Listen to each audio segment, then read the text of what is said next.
Hello, hello. All right. This is Nate, and I'm trying something new. I'm going to try to share with the world. God bless them to be all right. Okay, so to share with the world some of my Hebrew thoughts.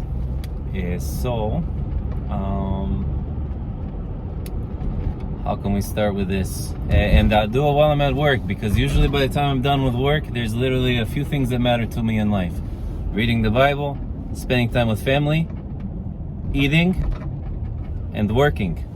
So I'm not like that much to do.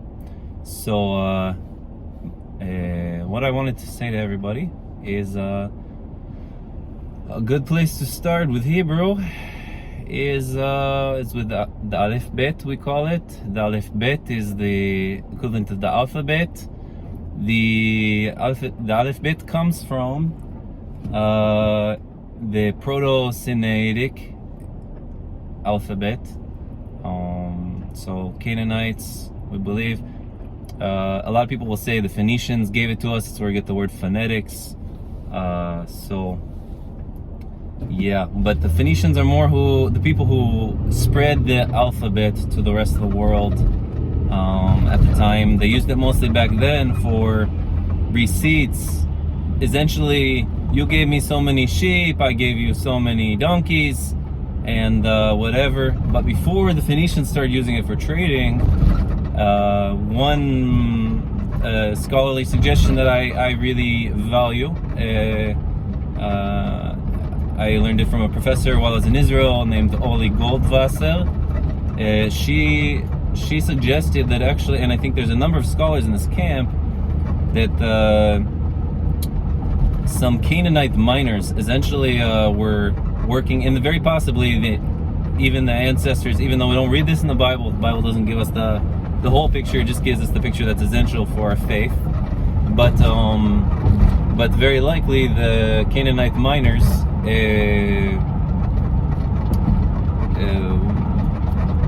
the way we understand it from archaeology is that the Egyptians were employing Canaanite miners to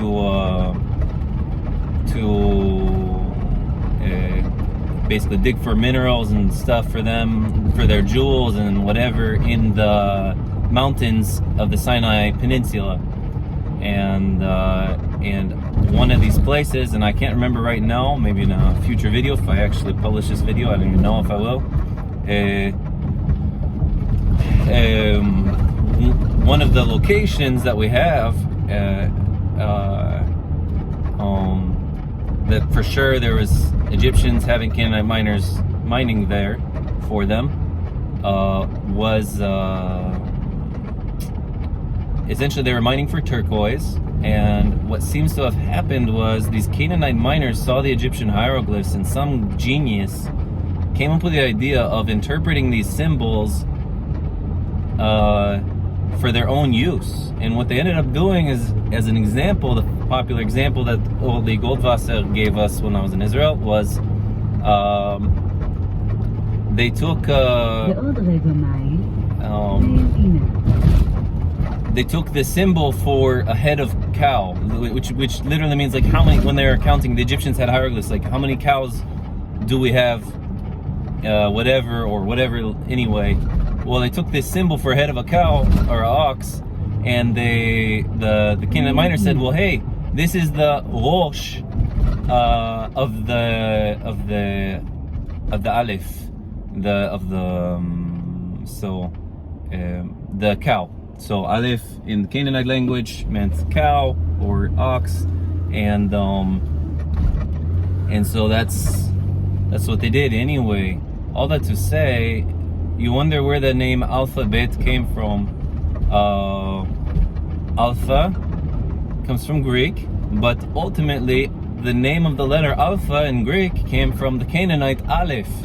And even Hebrew has Alef is the name of the letter. So that's your first letter of the alphabet is Alef.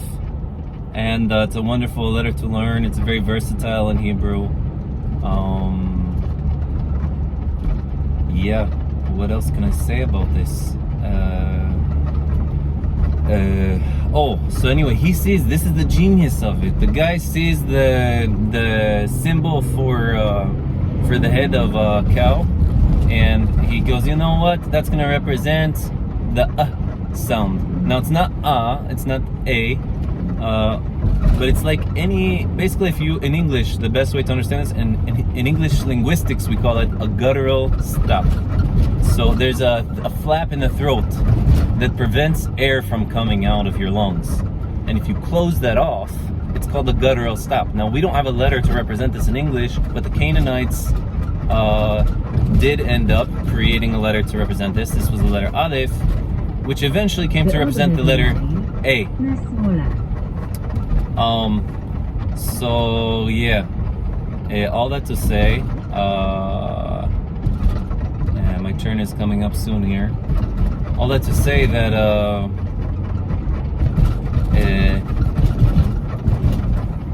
there's a long, rich history of the letter A, and it actually comes from Canaanite, and Hebrew preserves the original name of that letter, which is Alef. So yeah, Alef is the first letter of the Hebrew alphabet. There you go. There's 22 letters, so you got one of 22 done, and it took me 6.5 minutes to give that to you, and I told you a little backstory.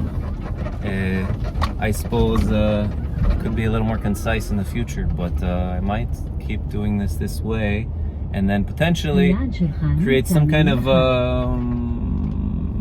I don't know, something, maybe a written something for you to practice the letter Alef and whatever I said, mentioned in the video. So, alright, all the best.